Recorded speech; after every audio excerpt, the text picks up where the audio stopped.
What up, it's your boy Two Hat Mikey here. Today we're going to be answering some questions about Five Nights at Freddy's. I'm the lore master, I know everything.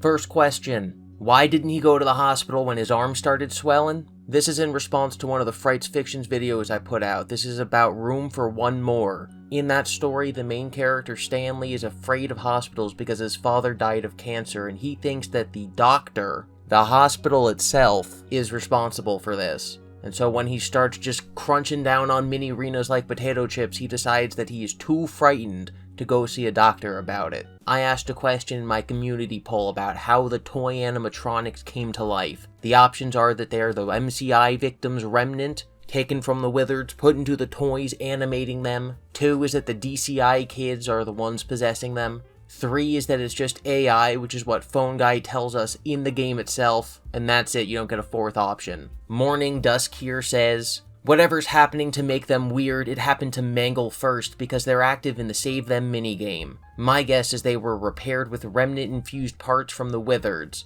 which makes sense if they need to keep fixing Mangle when kids take them apart. So if people believe that the toy animatronics came to life after the DCI with the DCI victims' remnant, they would have to explain how Mangle is already alive in Save Them. Mangle being alive and being an animatronic that is made of the parts of the MCI kids, made of the withered animatronics parts to put him together, is more evidence in the theory that they're actually brought to life by the MCI kids. I've been thinking a lot about endings lately. Here's a question to everyone.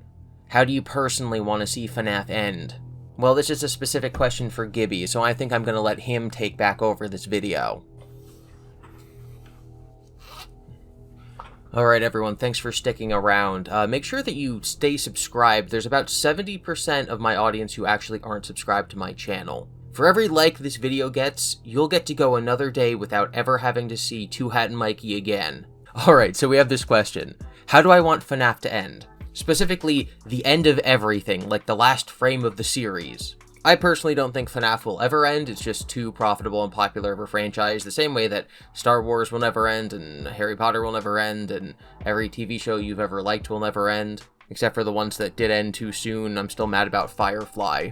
So is FNAF gonna end? No, it's never going to. How would I want it to end? Well, the only thing that would be a satisfying ending is all of the spirits move on and everybody becomes aware of the evil things that William Afton did, and so his legacy is tarnished, he's punished for it in the afterlife, he's already being punished for it in the afterlife, but everyone's like, William was bad, and Fazbear Entertainment was an evil bad company that allowed things to happen, and they get replaced with a company that makes good decisions that don't harm kids, but that's not like really a satisfying ending, that's just like the justified ending.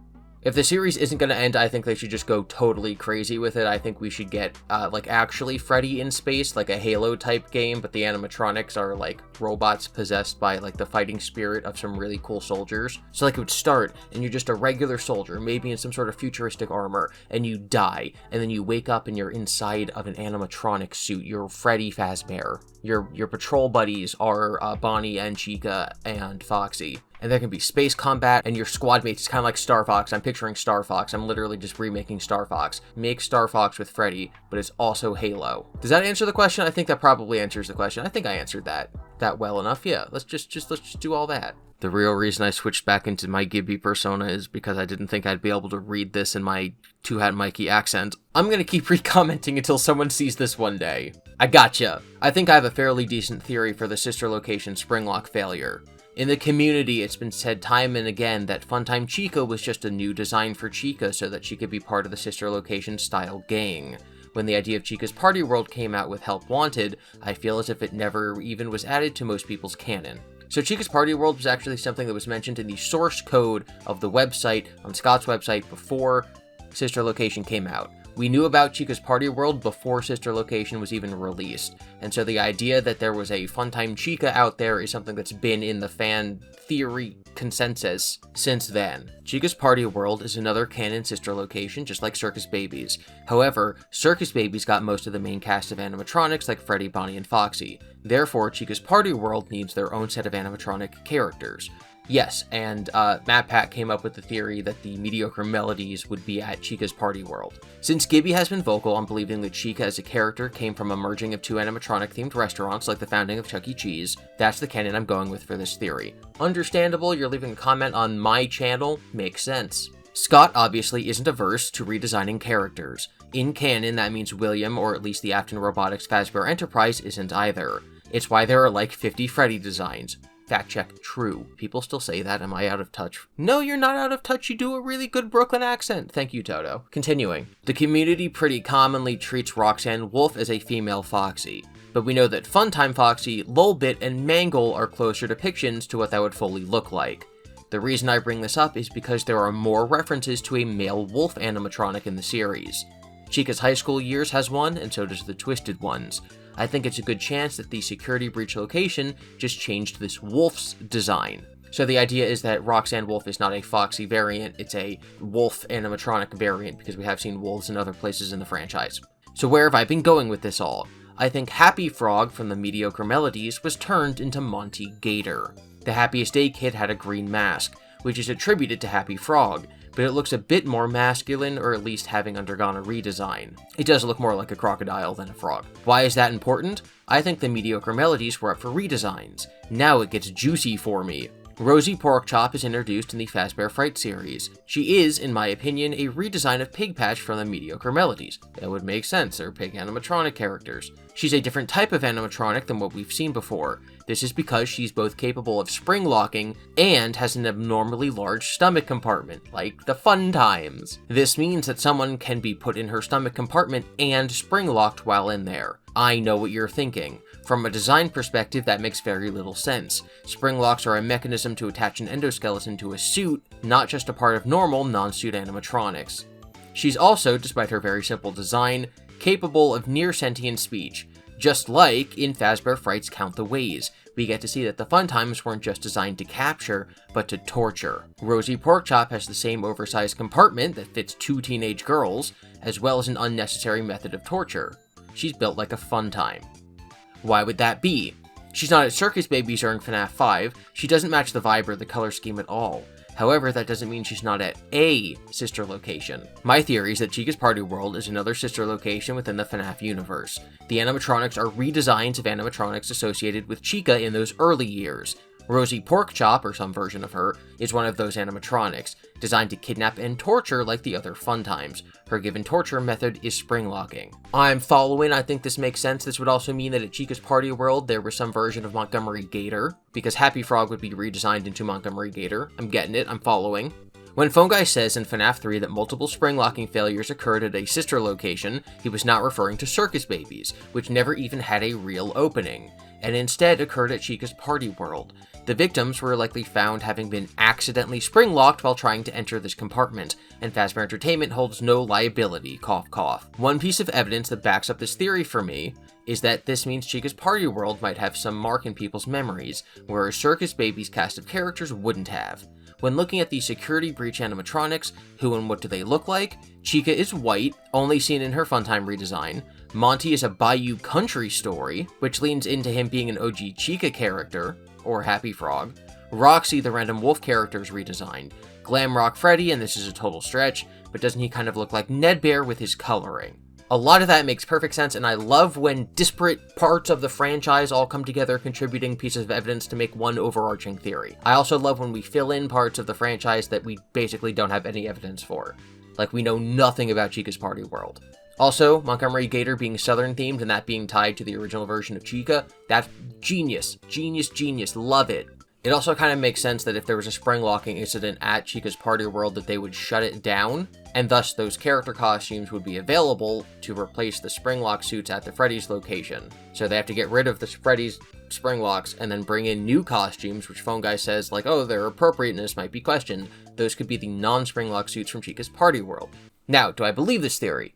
Not particularly, but there is a lot of good evidence for it, and I really like the way that you laid this out. Great comment, great part of the video, I hope you liked it. This next part is in reference to the game theory video that Game Theory just put out about the canonicity of the books. Tom is the current host of Game Theory now that MatPat's retired. That is important context for this. So this commenter is saying, Tom makes a mistake. The quote he's bringing up supposedly describing the mimic from the epilogues are not actually from the epilogues. They're actually descriptions of the Gen 1 versions of the character Bobby Dots from the Bobby Dots story. So in the game theory video, Tom reads out a quote describing what the mimic looks like in the Tales from the Pizzaplex books. This is to then compare his canon design, what we know he looks like, and how they basically don't look anything alike. Problem is that the quote that he pulled from the books is actually describing a completely different entity, the Bobby Dots. So this person continues, no wonder they didn't match the mimic we see, because it's not about the mimic, which is a pretty major mistake on Tom's part. So yeah, seeing this is actually a pretty big deal. I've also seen people on Twitter saying the same thing, and also actually in other comment sections. That's pretty crazy.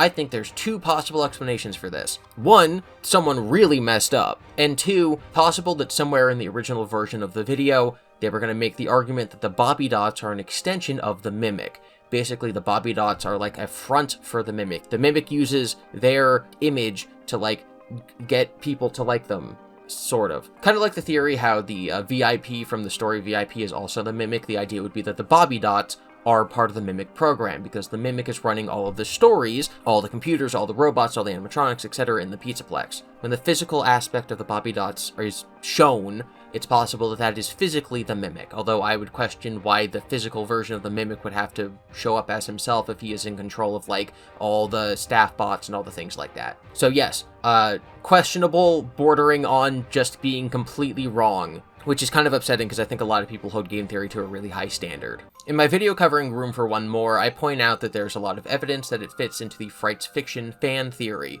which is that the Fazbear Frights series of novels is actually in-universe novels. Basically, it would be the same as the Help Wanted video game. They're making something to make fun of the myths and the legends and the history of Five Nights at Freddy's, Fazbear Entertainment, so that people don't actually believe them. One of the good pieces of evidence in Room for One More is that there's a passage that describes the main character Stanley walking down the street, having just ingested mini Renas and other robots, and the description is very similar to Mike walking down the street in the sister location cutscenes, and so it's possible that this is this universe's parallel of that happening. A character who works at sister location has some animatronics inside them, and they shamble down the street, and they get people giving them really weird looks as they pass by. So this could either be Fazbear Entertainment, like saying, oh, if you saw Mike back in the day doing this, that wasn't Mike, that was Stanley. Or it could be a parallel if Fazbear Frights isn't real. This user says, the story is a sequel to Sister Location, not an adaptation, as Stanley goes to the snack space. So the snack space is a location that was first discussed in Into the Pit. Stanley going to the snack space obviously just shows that it's tied to Into the Pit and the other Stitch Line stories, not that it's tied to the games. However, he continues, a shop in Security Breach and Oswald's dad in Into the Pit. So snack space does appear in Security Breach. Does this make these stories canon? Obviously not. If there's a real place called the snack space that exists in the Pizzaplex, and the same Fazbear Entertainment that owns that Pizzaplex and owns the snack space is making fictional stories, of course they would feature the restaurant chain that they own in real life in the story. If anything, this is more evidence of Fazbear Frights, because why would a chain of random restaurants that exist in Oswald's hometown also exist in the Pizzaplex? This is more evidence for Frights fiction. They're using the name of a real thing that they own the license to in their fictional stories. Now, as someone who's not actually 100% convinced on Frights fiction, it's most likely just an Easter egg, and saying that this makes the books canon because the snack space exists in both continuities would be like saying that the existence of L. Chips in Security Breach makes Chipper's Lumber Co. & Son also canon. It's an Easter egg. It's a reference. There's arcade machines in Security Breach that reference the Silver Eyes. Does that mean the Silver Eyes are canon? Does that mean that the Silver Eyes are in-universe novels? This user doesn't think so, so why does the same not apply for the snack space? It is completely inconsistent. Now that we're done with the Q&A, I want to highlight two important videos that were released in the community this week. The first is RyeToast's video about 14 theory. We all love 14 theory around here. 14 theory is the idea that the number 14 is related to Golden Freddy and the number 15 is related to William Afton. There's lots of different conclusions you can draw from this information, but that's the basis of it. Now, when I first talked about 14 theory, I did make a comment that I really don't want people using it to try to squish in all the different numbers of William victims to try to reach the number 14, which is what RyeToast does in his video, just because I think that there's so many different ways of counting who is and who isn't a victim that you can just make it into whatever number you want. You could make it 18, you could make it 19, you could make it 6. So I think this is kind of like a fool's errand. So yes, 14 theory, goated. RyeToast video, based. The other one I wanted to highlight is She's Always Nervous's video about Security Breach. I actually solved Security Breach seriously. There's so many things to solve in Security Breach that there's not going to be one video that goes through and explains every single mystery. Like, she doesn't even touch on the sticky note room. You can't solve Security Breach without the sticky note room. So yeah, the title's a little misleading, but it does point to an overarching theory that she believes that I find to be very convincing, which is that because Remnant can be used as a power source, it can power the animatronics AI, it can also, we know, repair physical damage to them from the Silver Eyes. She jokingly compares this to Monsters, Inc. and how they would harvest screams from children to use to power their society, and so it's possible that Remnant is being harvested by the Security Breach Pizzaplex in order to power their establishment. That's why so many kids go missing, and it's why they allow someone up there, the CEO, someone up there allowed Vanessa to be the person to take over. Great theory, there's way more evidence to it, it's explained much better than I just did. Linked in the description, RyeToast video is also linked in the description, obviously. And that is the end of the community update for this week. Remember that Freddy stands for friendly, respectful engagement, discussion, and discourse yields success. Be nice to each other in the comments. Consider supporting the creators you admire, and don't let your mental health be affected by the funny jump scare bear game. Keep in mind the things that are actually important to you. Thank you for watching. Remember to like the video to never see Two Hat Mikey again.